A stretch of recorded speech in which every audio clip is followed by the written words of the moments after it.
Bienvenidos a la parte más técnica y peligrosa de la Sierra Norte. Hoy bajamos a Pajuatlán, el corazón milenario del pueblo otomí, desafiando rampas que son auténticos muros de asfalto. Pero lo más inquietante no son los frenos hirviendo, es lo que nos espera al otro lado de la barranca, Jolotla, el enclave náhuatl bautizado en honor al dios del inframundo y los gemelos oscuros. Ajusten bien sus cascos, porque hoy cruzamos el abismo.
¿Ustedes de verdad creen que bajar una montaña es la parte fácil del viaje?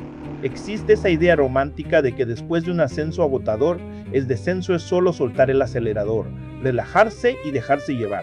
Si piensan así, es porque nunca han bajado a un cañón en la Sierra Norte de Puebla. Acabamos de dejar atrás la neblina de Cumbre de Manzana para empezar a bajar hacia Pajuatlán. Conforme perdemos altitud, la temperatura cambia de golpe. El aire frío se transforma en un calor húmedo, denso y sofocante.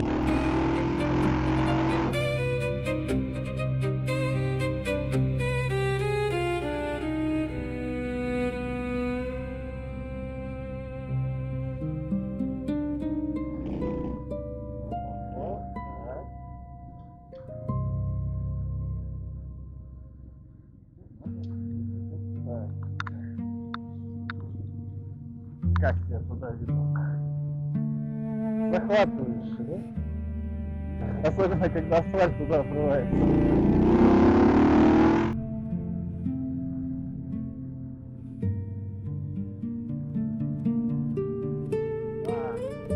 Вот это водопад. Остановимся поснимать.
Вот и так.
Nah, uno derecho no va. Y de repente, al dar la última vuelta de curva, aparece Pauatlán. Colgado de las laderas del cañón, este pueblo mágico es una joya arquitectónica e histórica incrustada en la montaña. Olvídense de las calles empedradas románticas. Aquí la mayoría de las calles tienen asfalto, pero la topografía es una locura. Son rampas y curvas urbanos con inclinaciones ridículas. La carretera aquí no da tregua. Son curvas de herradura pegadas a la pared de la montaña. Y en una bajada tan prolongada, la mecánica de nuestro asiento cintísico se pone a prueba de una forma muy particular. Aquí no traemos frenos de disco hidráulicos ni palanca de clutch en el manillar. Traemos frenos de tambor mecánicos y una transmisión semiautomática. Para los que conocen de motos, saben lo que esto significa si abusas del freno trasero y delantero de tambor. Las zapatas se calientan dentro del tambor, sufren falín y pierdes capacidad de frenado. Todo el trabajo pesado recae en el freno de motor.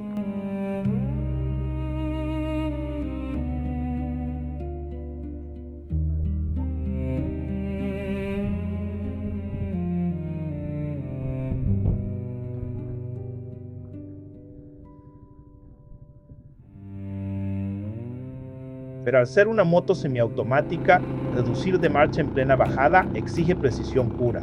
Hay que dar el golpe de gas exacto para entrar en segunda o primera sin que la llanta trasera dé un tirón brusco en el asfalto. Es un juego constante de anticipación, contención y ritmo.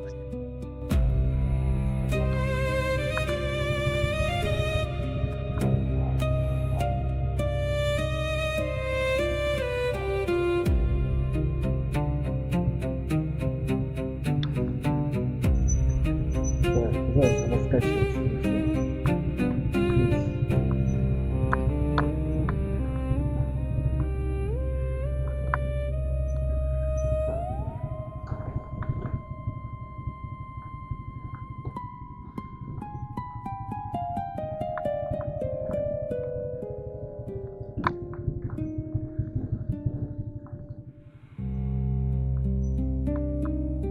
Pero Pauatlán vale cada metro de esfuerzo. Es un pueblo lleno de vida, con fachadas blancas, techos de teja roja y una herencia cultural finísima.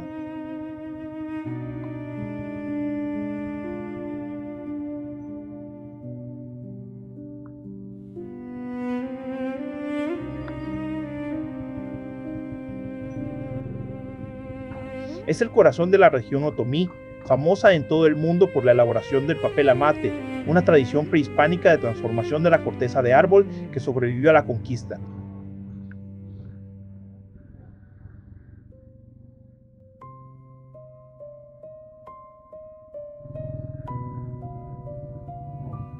Ojo.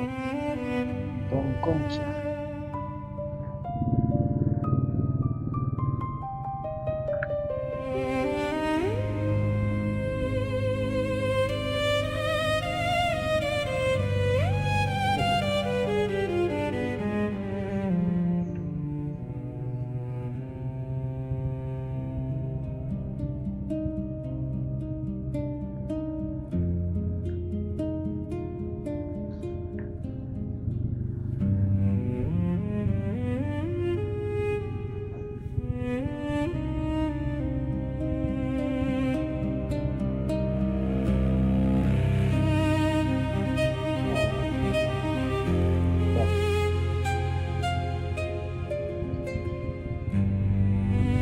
Dejamos la moto estacionada y continuamos a pie.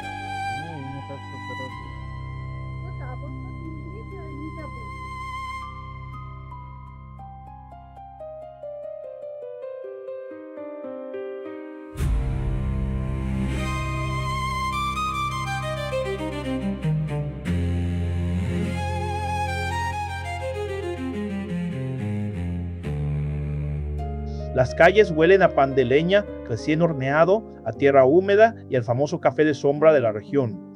Un café que no se cultiva en campos planos, sino escondido bajo el dosel de los árboles en laderas verticales, cosechado a mano por los agricultores locales.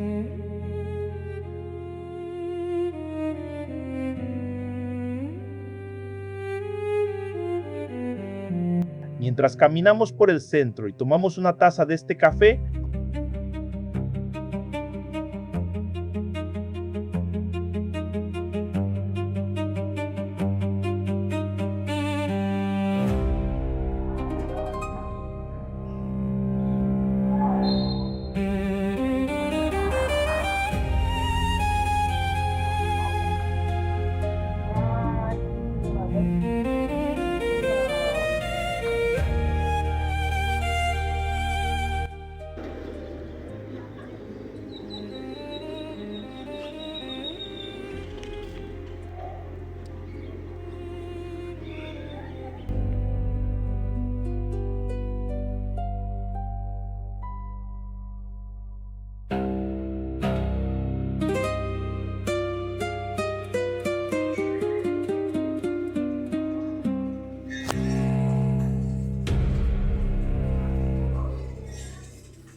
miramos hacia la montaña de enfrente. Allá, del otro lado del cañón, se alcanza a ver Jolotla.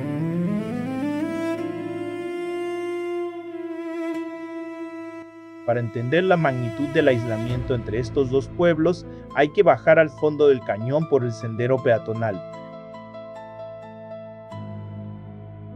Conforme descendemos hacia el río Pahuatitla, la vegetación se vuelve más densa y el sonido del agua retumba en las paredes de la barranca. Para entender el aura mística de la montaña que tenemos enfrente, hay que hablar de su nombre, Xolotla. En náhuatl significa el lugar de Xolotl, y no es un nombre cualquiera.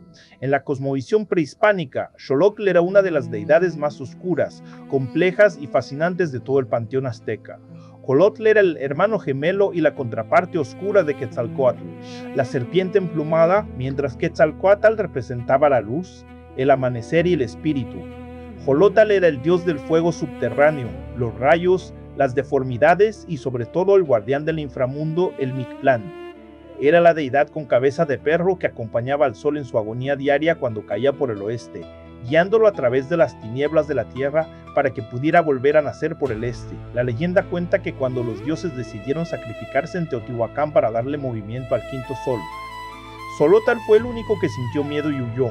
Para escapar de la muerte, usó sus poderes de metamorfosis. Primero se transformó en una planta de maíz doble, luego en una penca de maguey y finalmente se arrojó al agua convirtiéndose en el axolote, el ajolote. Sin embargo, su destino estaba marcado, fue capturado y sacrificado, pero su esencia quedó ligada para siempre a la transformación, la resistencia y el tránsito entre el mundo de los vivos y el de los muertos. Que este enclave en agua incrustado en lo más profundo de la sierra lleve el nombre de Xolotl no es casualidad. Durante siglos sus habitantes heredaron el espíritu de ese dios gemelo, la capacidad de transformarse, de resistir en la oscuridad del aislamiento y de custodiar este cañón como si fuera la mismísima entrada al Mictlán. Mirar hacia Xolotl desde Pahuatlán no es solo mirar otra montaña, es contemplar el bastión del hermano oscuro de la luz, un nombre cargado de historia que nos recuerda que mientras Pahuatlán es la casa del pueblo otomí, Xolotl es el bastión prehispánico de los nahuas. Abajo se revela una obra monumental, el puente colgante Miguel Hidalgo. Más de 60 metros de cables de acero y tablas de madera suspendidos a 36 metros de altura sobre el caudal del río. Este puente no se construyó para el turismo, fue una obra de supervivencia. Antes de que existiera, durante los meses de lluvia, el río Pahuatitla crecía de forma brutal, dejando a la gente de Xolotl completamente prisionera en su montaña, sin acceso a médicos ni comercio en Pahuatlán. Este puente fue la arteria que salvó a una cultura del aislamiento total. Al estar parado a la mitad de la estructura, sintiendo el balanceo del viento y mirando a la pared de la montaña donde se oculta Xolotl, la decisión está tomada. La mayoría de los visitantes llegan al puente, se toman la foto y regresan al centro a comer. Nosotros no. Vamos a subir de regreso a donde dejamos el asiento sin tisico. Nos pondremos el casco y buscaremos las antiguas rutas de terracería para rodear este cañón y meternos directamente al territorio náhuatl de Xolotl. Si los serpantini de asfalto exigieron al máximo nuestros frenos de tambor, la terracería, el lodo y los pasos sin pavimentar que vienen nos van a poner a prueba de verdad.